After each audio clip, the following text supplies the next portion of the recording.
गणेशाय नमो नमः। सरस्वती नमस्तुभ्यं वरदे कामरूपिणी विद्यारंभम करिष्यामि सिद्धिर्भवतु मे सदा। शिव शक्ति को कोटि कोटि प्रणाम। मेरे श्रोतागण, आज मैं आपको लग्नेश की स्थिति के बारे में जानकारी दूंगी कि व्यक्ति के जीवन में कैसे सुख आजीवन उसको सुख मिलता है। ऐसे कौन से ग्रह होते हैं जो व्यक्ति को सुखी और धनी बनाते हैं। जीवन में शारीरिक सुख भी मिलता है और अर्थ का सुख मिलता है। तो ये कैसे कुंडली में देखा जाता है, तो आज मैं आपको बता दूं कि ये लग्न जो होता है, ये लग्न का, ये हमारा लग्न होता है, ये मेरा मुख होता है, ये शारीरिक संरचना, मेरा व्यक्तित्व, मेरा मूड होता है। ये व्यक्ति का अच्छा हो, जैसे ये यहाँ पे राशि मंगल है, मेष राशि का स्वामी मंगल होता है। मंगल यदि दशम भाव में हो, त्रिकोण में हो, तो लक्ष्मी नारायण योग का निर्माण होता है। केंद्र और त्रिकोण के स्वामियों का आपस में परिवर्तन हो जाता है। जैसे इसको हम केंद्र भी बोलेंगे और त्रिकोण भी बोलेंगे।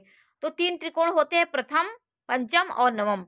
इनमें यदि लग्न का स्वामी बैठा हो, दशम में बैठा हो और चतुर्थ में बैठा हो, तो ये लग्नेश हमारा बहुत बली हो जाता है। ये ग्रह, ये सब भाव बहुत बली होते हैं। तो हमारी राशि जो होती है वो दशम में होगा तो उच्च का मंगल होगा। तो आपका शारीरिक सौष्ठव बहुत मजबूत होगा, सेना साहस पराक्रम में आप बहुत आगे होंगे। और गुरु यदि केंद्र में हो तो बहुत ही आजीवन आपको सुख की अनुभूति होगी, सुख भी मिलेगा। आपके नाना प्रकार के रोगों से आप दूर रहेंगे। आपका वृद्धावस्था तक आपका शरीर स्वस्थ रहेगा। यदि उच्च का ग्रह लग्नेश का उच्च भी हो, अच्छे भाव में बैठा हो और शुभ ग्रहों की दृष्टि हो, तो आप आजीवन निरोगी रहेंगे। आपका जीवन, आप लक्ष्मी नारायण योग होगा। आपके पास धन संपदा की कमी नहीं होगी। आपका शरीर भी स्वस्थ रहेगा। तो आप अपने धन संपत्ति को इस्तेमाल भी करने की शक्ति आपके अंदर होगी। यदि हमारे पास धन और बहुत है तो मुझे खाने की शक्ति नहीं है, रोगी हैं हम, तो वो धन मेरा पूर्ण हमको सुख नहीं दे पाएगा। यदि आपका लग्नेश मजबूत हो और शुभ ग्रहों की दृष्टि हो, तो आप हर चीज़ का उपभोग भी अच्छे से कर पाएंगे। तो हमारा लग्न का स्वामी, जैसे ये मंगल है, दशम भाव में बहुत अच्छा हो, त्रिकोण में बैठा हो, ये चारों केंद्रों में बैठा हो, और लग्न का स्वामी 6, 8, 12 भाव में बैठा हो, तो हम शरीर से कमज़ोर होंगे। ये शरीर को सुख देने वाला भाव नहीं है। शरीर में कोई ना कोई हम रोग से ग्रसित रहेंगे, बीमारी से। और यदि हमारा लग्न का स्वामी चतुर्थ में है तो बहुत अच्छा है। चतुर्थ का स्वामी, चतुर्थ में हमारा लग्न बैठा हो तो हमें दशम का सुख मिलता है। चतुर्थ में सीधा बैठा ग्रह दशम को देखता है, सीधे सप्तम भाव होता है। हर ग्रह के सीधे सप्तम भाव होता है, तो इसके सीधे ये इस दशम भाव को फल देगा। चतुर्थ में है तो हम आराम पसंद करेंगे। हमारा लग्न का स्वामी चतुर्थ है तो हम बहुत आराम तलब होते, आराम से हर काम करना चाहेंगे, माता के प्रति सुखी रहेंगे, माता से खुश रहेंगे, माता पिता का प्यार मिलेगा। लेकिन इस भाव का जो लग्न का स्वामी चतुर्थ में होगा तो हम बहुत आराम तलब सुख पसंद करेंगे। यदि हमारा लग्न का स्वामी दशम भाव में है तो हम पराक्रम से धन अर्जित करने वाले, सतत निरंतर प्रयास करने वाले होंगे। हम कभी जीवन में बैठना नहीं पसंद करेंगे और अच्छे अच्छे लोगों के बीच में हमारा उठना बैठना होगा। अधिकारियों के बीच में भी हम अपने गुणों से, अपने कर्तव्य से हम सही पैठ वहाँ पे बना लेंगे। तो दशम भाव में लग्नेश होता है तो हम जिस पोजीशन पे, जहाँ हम चाहे प्राइवेट सेक्टर में काम कर रहे हों, हमारी सरकारी नौकरी हो, तो वहाँ पे आप बड़े बड़े अधिकारियों के बीच में आपका बहुत नाम होता है। आप उच्च पद को संभालने में आपकी जिम्मेदारी होती है। और लग्नेश बली हो, केंद्र में हो, गुरु केंद्र में हो, तो हम आजीवन सुखी होंगे। जैसे इस कुंडली में गुरु भी केंद्र में है और आपका लग्न का स्वामी भी अच्छा है, तो आप बहुत सुखी होंगे। तो ये 4 भाव हमारे होते हैं, धर्म, अर्थ, काम, मोक्ष। इनमें जब ग्रह बैठते हैं तो हमें जीवन के सारे सुख मिलते हैं। तो हमें ये केंद्र के स्थान में बैठे ग्रह को हम क्यों अच्छा कहते हैं? क्योंकि ये ग्रह, ये हमारे 4 पुरुषार्थ को देने वाला ये भाव होता है। और त्रिकोण भाव होता है, वो हमें धर्म पढ़ाता है, वो हमें धर्म से जोड़ता है।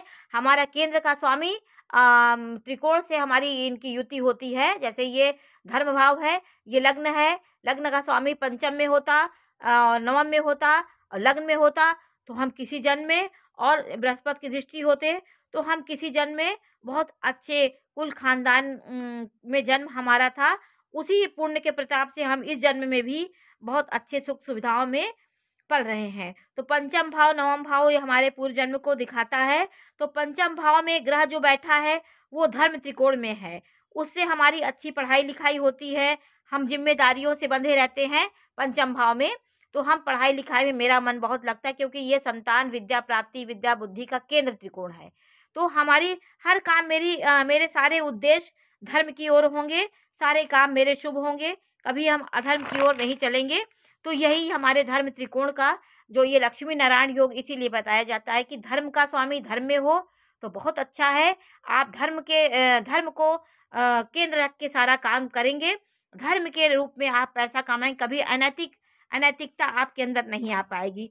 तो ये यही बताता है। और हमारा अर्थ त्रिकोण, ये मेरा अर्थ त्रिकोण है, ये धर्म त्रिकोण हुआ, ये धर्म त्रिकोण 1 2 3 1 5 9। और अर्थ त्रिकोण जो हुआ हमारा अर्थ त्रिकोण हमारे अर्थ को देने वाला है। तो अर्थ त्रिकोण यहाँ पे वृषभ राशि है हुई, इसका स्वामी शुक्र हुआ।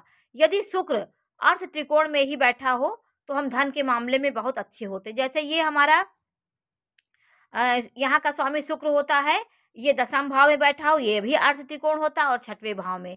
तो हम अर्थ से अर्थ को उपजाने वाले होंगे, हम पैसे से पैसा हमारा बढ़ता जाएगा। हम कोई भी पैसा लगाएंगे तो पैसे से दुगना पैसे हमें मिलेंगे।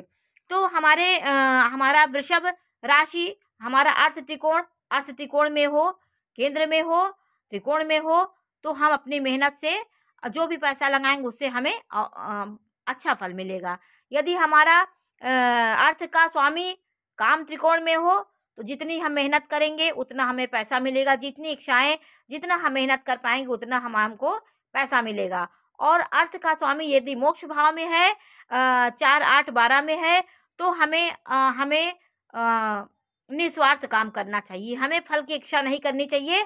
आप शुभ काम करते जाइए, आपको भगवान आपके कर्म के अनुसार आपको फल देंगे। तो अर्थ भी इसी तरह निर्भर होता है, आपके भाव के ऊपर निर्भर होता है। अर्थ का स्वामी अर्थ में बैठा हो तो बहुत अच्छा है, अर्थ का स्वामी आपके धर्म में बैठा हो तो आप पैसे के मामले में बहुत पैसा को बहुत पकड़ के चलने वाले होंगे। अनर्थक आप अनर्थ पे पैसा नहीं लगाएंगे। तो ये हमारे द्वितीय भाव के स्वामी अर्थ त्रिकोण में हो, धर्म त्रिकोण में हो तो क्या फल देंगे, इस बारे में आपको मैंने बताया कि धर्म अर्थ हमारा अर्थ से अर्थ निकलेगा। यदि काम भाव काम इच्छाएं लालसा इच्छाएं मेरी महत्वाकांक्षाएं होती हैं, इसमें यदि द्वितीय का स्वामी होगा तो जितना काम भाव यही होता है, तीसरा 7वां और 11वां, इस भाव में यदि अर्थ त्रिकोण है, अर्थ बैठे हैं और इसमें बैठे तो मेरी कामनाओं से रहित होकर मैं काम करें तो हमें बहुत अच्छा फल मिलेगा। तो ये आपको इससे जानकारी होगी कि आपका अर्थ कैसे बढ़ेगा। और ये हुआ लग्न और इसकी बातें।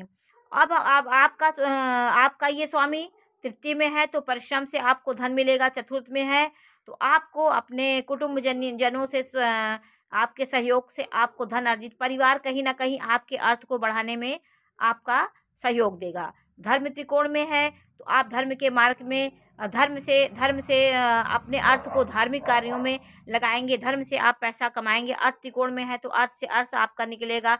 यदि द्वितीय का स्वामी सप्तम में है तो आपकी कामनाएं बहुत होंगी, आप अपनी कामनाओं को जितना मेहनत करेंगे उतना धन अर्जित आप करेंगे। मोक्ष भाव में है तो आप धन को मोक्ष में आप अपने कोई भी काम करें तो उसमें कामनाएं इच्छाएं बहुत ना करें, आप सिर्फ कर्तव्य करें, आपको अपने फल के आपके कर्म के अनुसार आपको फल मिलेगा। आपका अर्थ भाव का स्वामी आपका जैसे यहाँ पे शुक्र है तो ये नवम भाव में है, मोक्ष भाव में है तो आप निस्वार्थ काम करें, आप धर्म के प्रति काम करें तो आपको अच्छी सफलता मिलेगी।